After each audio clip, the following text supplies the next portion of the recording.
Hey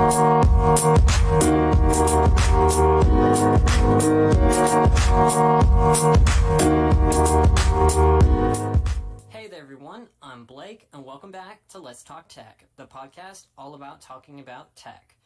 First up, big thank you to everyone who tuned in last week to Let's Talk Tech. The first week was just extremely successful. I'm really glad to have seen such a positive response so far to the show. Huge thank you everyone for all your feedback and everything. I really appreciate it. Thank you so much for tuning in last week. I hope you all enjoyed.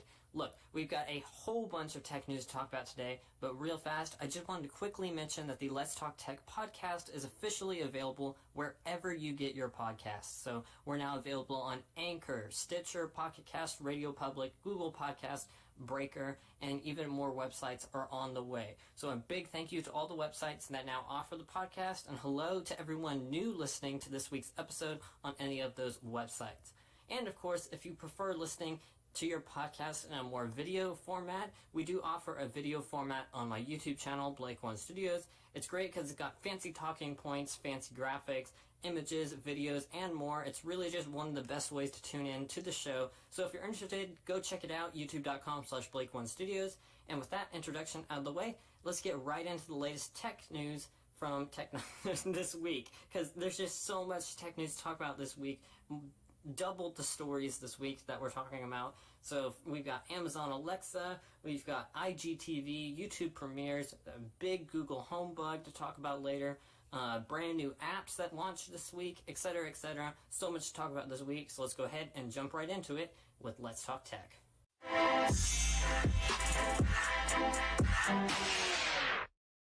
Amazon Alexa now wants to follow you around everywhere you go, even on vacation.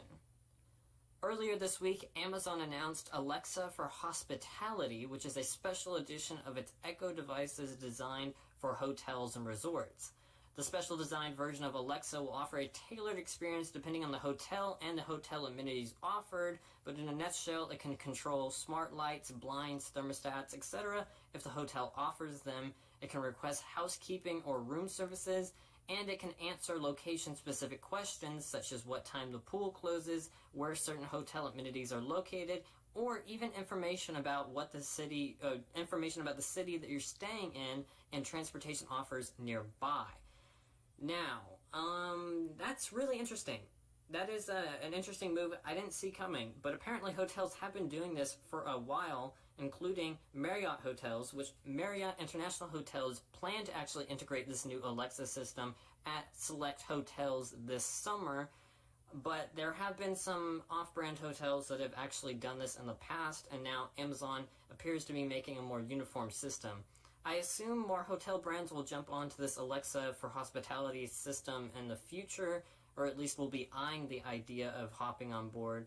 I'm sure having a virtual assistant to help out guests and hotel staff is a plus for them, but this decision isn't going to be popular with all hotel guests, because a lot of people are not big fans of these smart devices, and I wouldn't be surprised if we see privacy-conscious guests go out of their way to mute the devices or just unplug them entirely, especially since they may be worried about hotel staff or Amazon spying on them.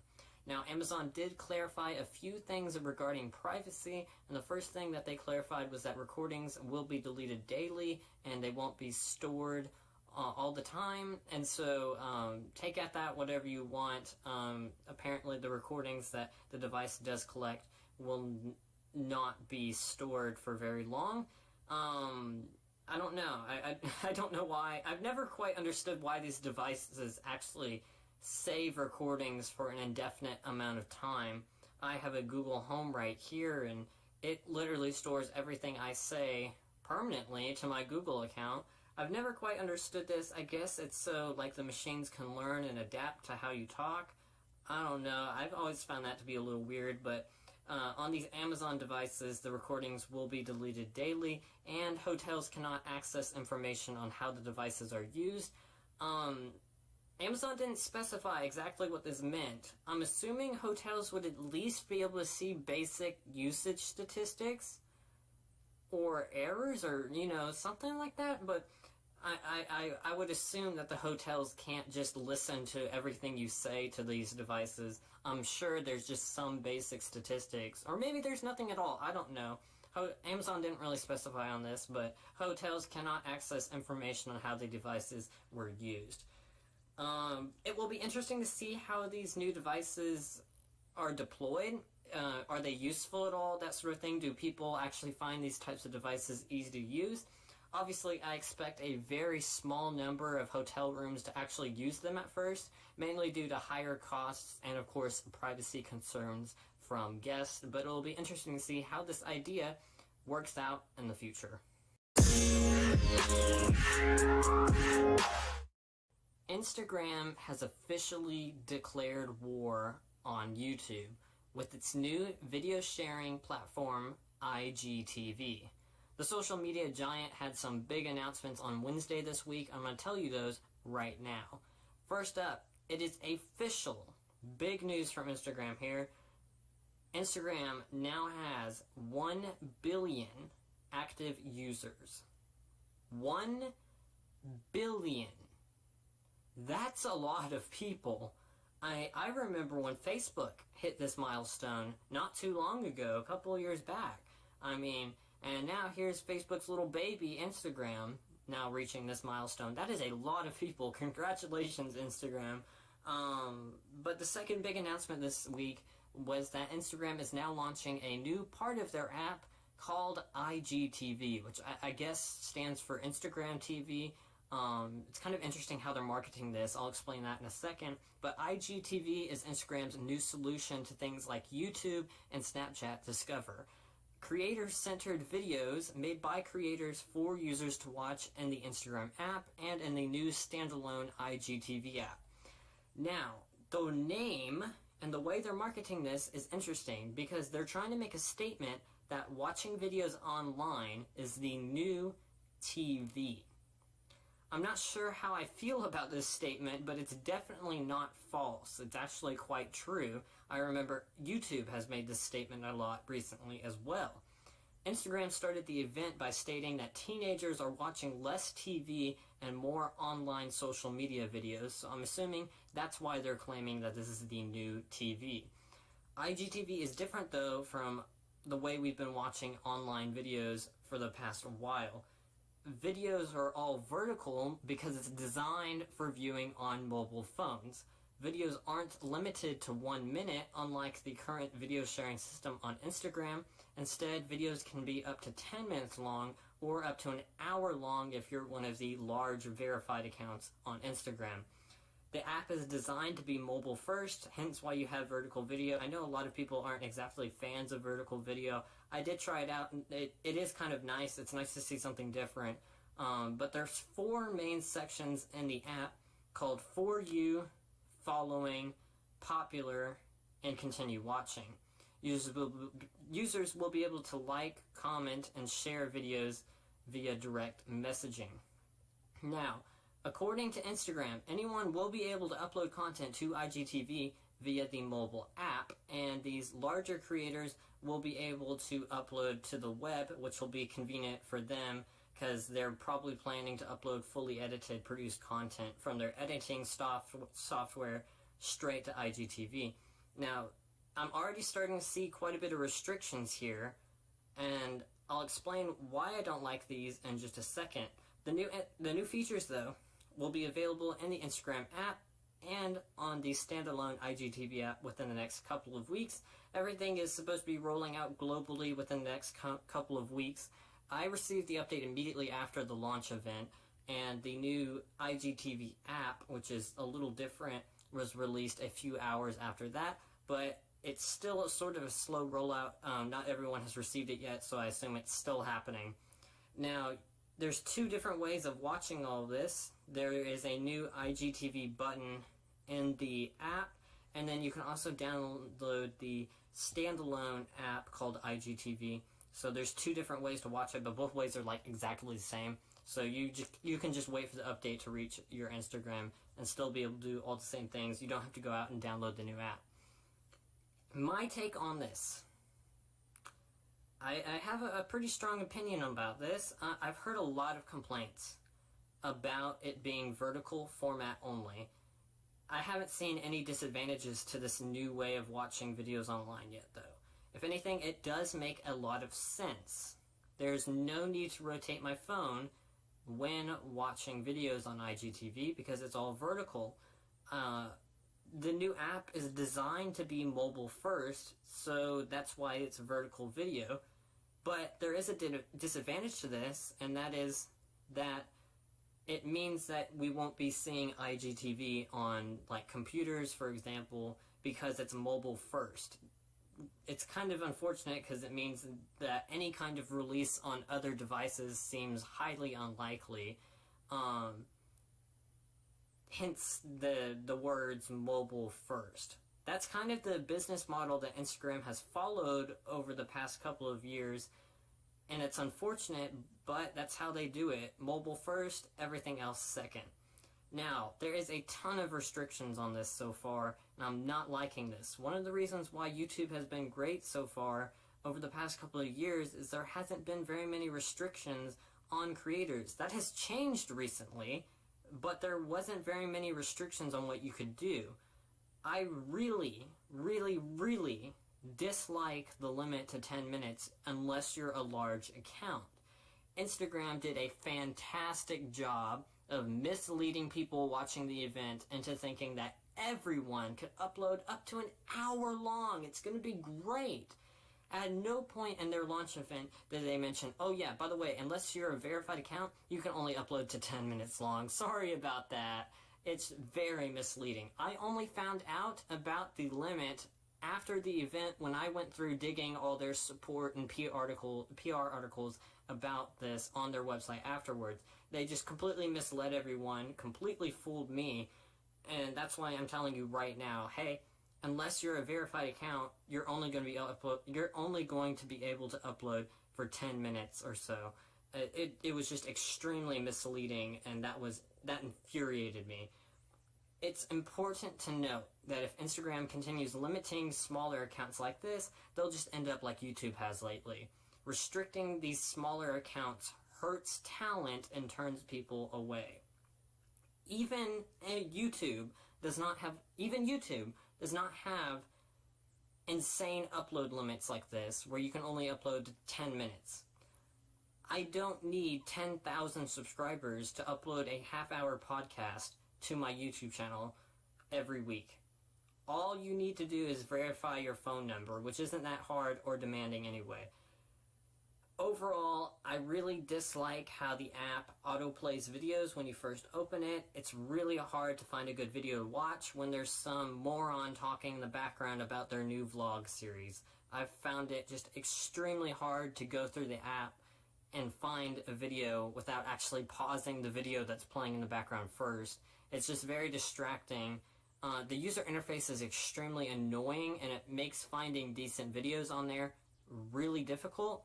On the launch day, and even a couple of days afterwards, it lacked decent videos to watch. And knowing Instagram's community, I doubt there'll be anything decent to watch besides some cringe Viners or morons rapping in rap battles. This definitely is not a YouTube killer, and the launch for it has been anything but exciting. I'll continue to keep a close eye on it though. May even try to make a video or two on it, just to see what kind of potential it has, but I'm definitely disappointed and I'm definitely frustrated with this. It's not at all what I was expecting.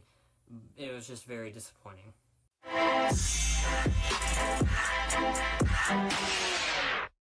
This past week at VidCon 2018, the popular online video star convention type thing, YouTube made a few announcements about new features coming to the platform in the next couple of weeks. Now, YouTube announced a whole bunch of monetization options for creators over 100,000 subscribers, things like Teespring merchandise, that sort of thing, so they can offer merchandise below their videos, as well as channel memberships where creators, again, over 100,000 subscribers, can offer a $4.99 a month membership to their channel. Nothing particularly exciting there, doesn't impact the general public, but here are a couple of interesting things that YouTube announced. First of all, YouTube announced their own take on stories. We've seen Instagram stories, we've seen Snapchat stories, we've even seen Facebook stories, and now YouTube is having stories. These little short 10-second videos or whatever in vertical format. These stories are coming to YouTube now. But of course, there's a catch. And these stories are only limited to users with 10,000 subscribers or more. So not everyone can just start sharing their life on YouTube like we can on Instagram or even Facebook. Kind of disappointed in that, but whatever. I was hoping I'd get to use it, but I guess not.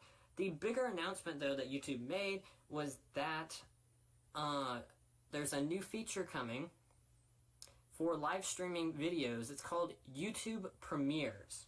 And it's YouTube's own take on Twitch Premieres, which launched at the beginning of this year. I was super excited when Twitch announced Twitch Premieres, and basically what these premieres are is you upload a video to the website, and then it posts it live, and like airs it like a live stream, but it's actually pre-recorded content. I really liked this idea. It was a unique idea from Twitch, and now YouTube has gone on over and copied it.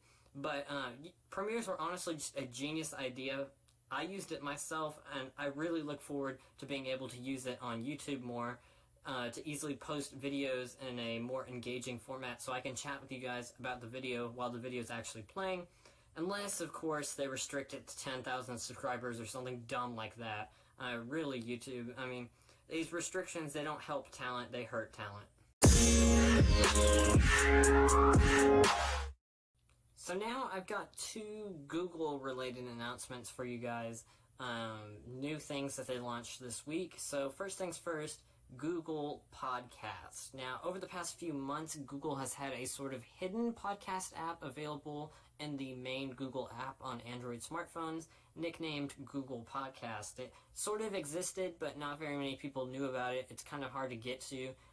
I personally started using the app a couple of months ago when I found out about it. It's really neat, and it's really a convenient way to access and listen to podcasts, and I really like it. But the good news is that they redesigned the app, and it's now widely available to consumers with a fancy redesign, and you can even download an easy-to-access shortcut to it from the Play Store. So if you want to listen to podcasts, go download Google Podcasts from the Play Store, available on Android smartphones right now.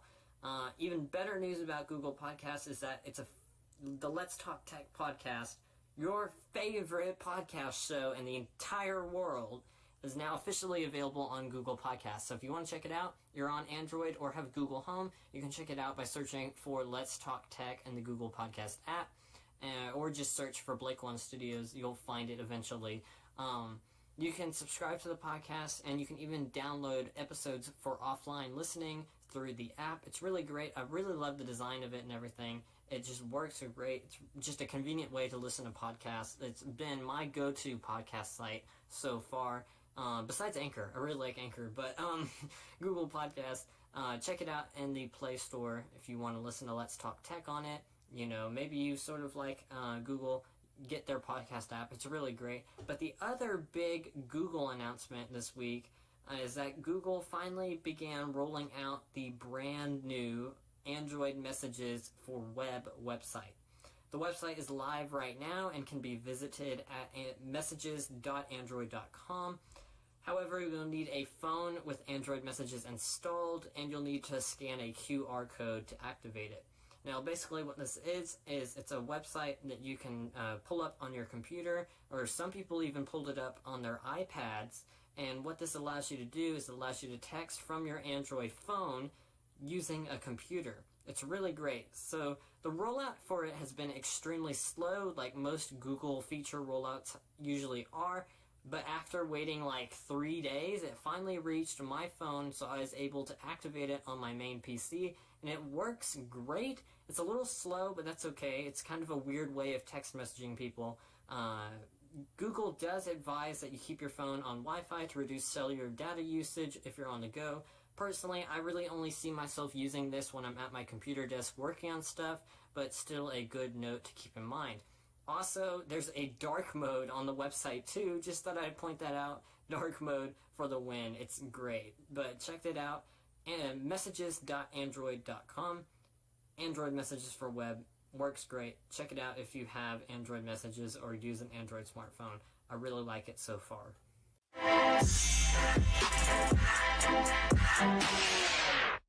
In other minor news this week, Microsoft finally discussed virtual reality on its Xbox consoles, and much to my dismay, finally confirmed that they don't have any plans specific to Xbox consoles running virtual reality or mixed reality.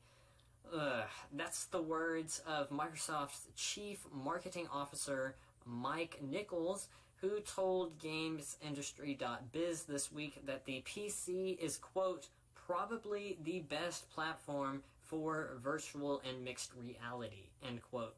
He told them that the Xbox is primarily focused on experiences that you would play on your TV.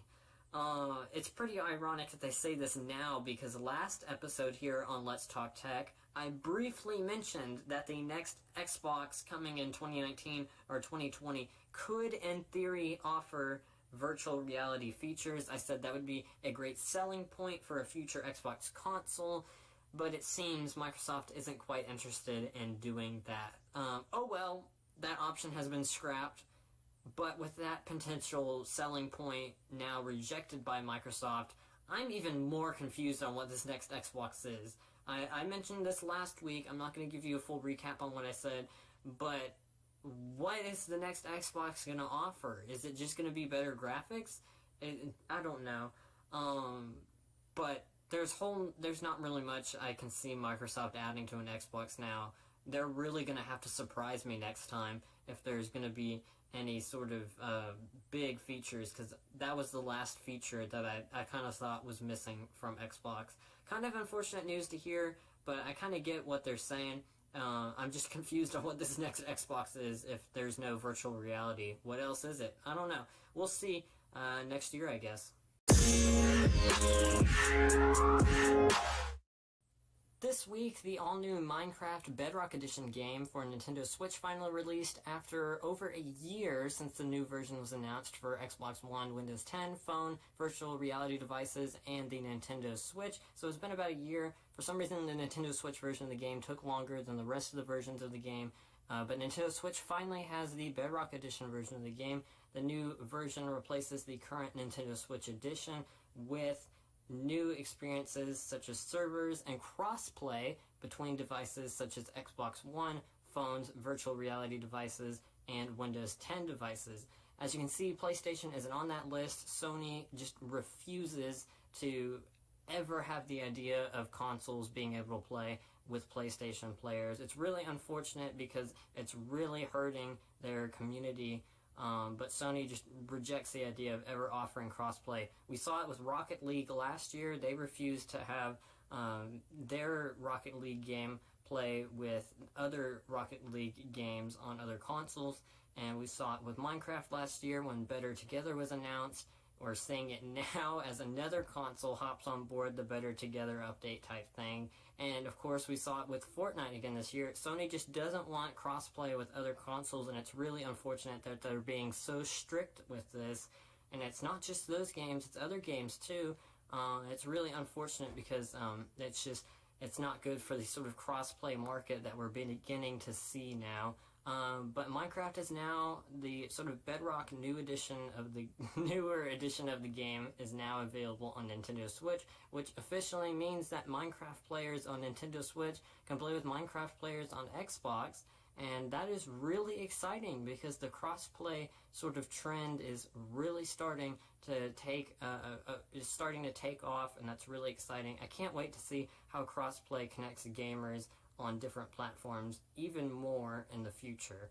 But yeah, Minecraft, the new Bedrock Edition, is now on Nintendo Switch. Super excited to see how crossplay affects gamers in the future.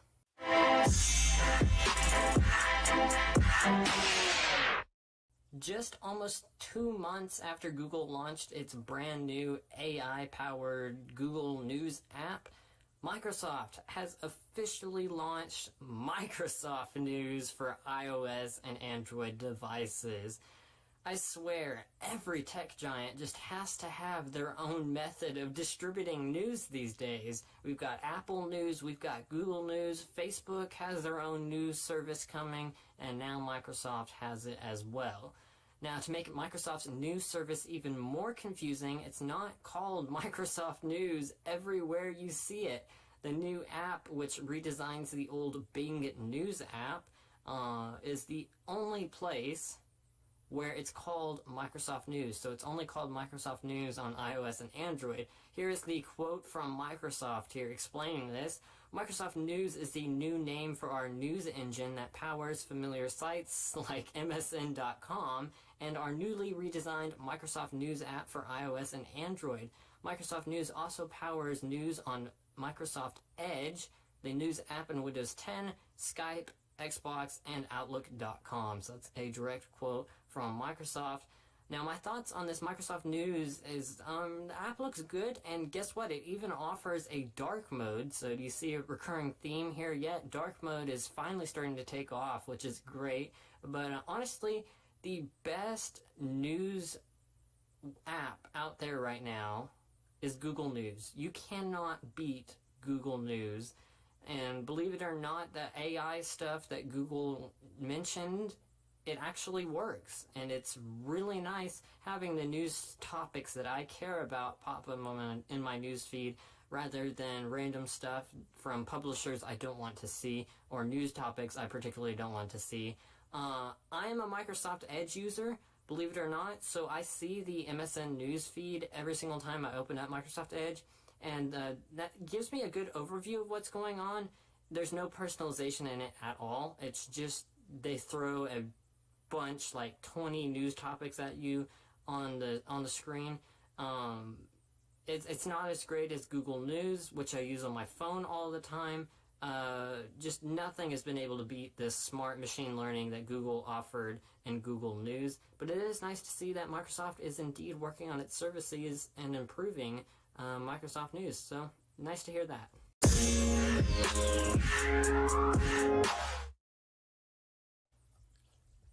It would appear that Google is actively working on a fix for its Google Home and Chromecast devices after a bug that was discovered can reveal the precise location of Google Home and Chromecast users.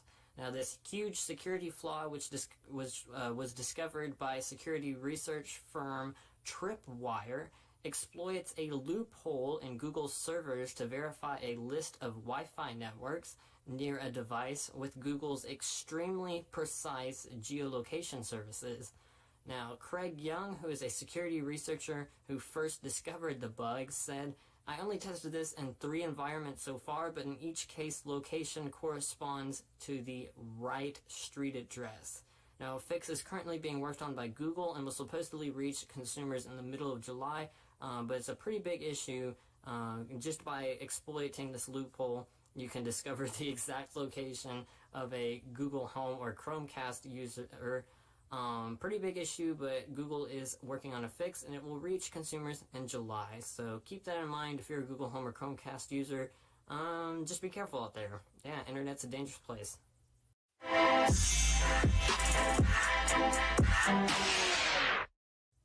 Alright, doing a new sort of segment here to sort of finish off the podcast. I'm going to talk about one thing I really liked this week, and one thing I really didn't like this week. So, this week, Google updated its Measure app, ironically right after Apple announced its own Measure app.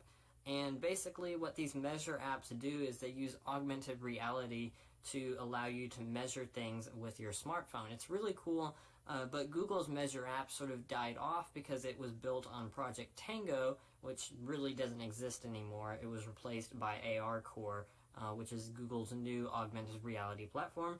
But Google finally updated its Measure app, which was relying on old libraries that are now defunct now. It updated it to support all ARCore devices, which is great because that means I can use it now on my ARCore device. And so I went ahead and put it on my phone, and you know what? It was pretty cool. I went around measuring random stuff around the house, And you know what? It was just really cool. So it's nice to see some more AR core apps getting put out on the Play Store. And this one existing, I believe it was released in September 2016, so coming up on 2 years old now. But a nice little measuring app, and it worked great. Gave approximate measurements. You know, you can't exactly get precise measurements, but it was really cool to use, and I really enjoyed messing around with it. So that's one thing I liked this week. Now, one thing I did not like this week, Facebook is reportedly putting video ads in Facebook Messenger. Now, I'll be honest with you guys, I don't use Facebook Messenger. I don't know what kind of ads Facebook Messenger uses. I don't care about Facebook. But auto-playing ads in Messenger, what are you thinking, Facebook? So they're reportedly testing this with a small number of devices, but they're planning on putting auto-playing ads in Facebook Messenger. As someone who has a data limits, that must be the most infuriating thing ever, to have a video start playing and you have to quickly shut it. Facebook, what are you thinking? I mean, yeah, that's one thing I did not like this week. Yeah, nice one, Facebook. You just remind me every single day why I don't want to use you. And that is all for the tech news this week on Let's Talk Tech. I hope you enjoyed listening to my in-depth analysis on all the stories that I discussed today. If you want to catch episodes of this show in a podcast, audio-only format, be sure to check us out wherever you get your podcasts. Anchor.fm, Breaker, Pocket Cast, Google Podcast, Radio Public, Stitcher, YouTube, just everywhere, even more websites on the way, like I mentioned at the beginning of the episode. Other than that, thank you so much for tuning in to today's episode. Remember, new episodes released each and every Saturday, wherever you get your podcast. I will see you all next week. Thanks so much for listening to today's episode of Let's Talk Tech, the podcast all about talking about tech. See you next week.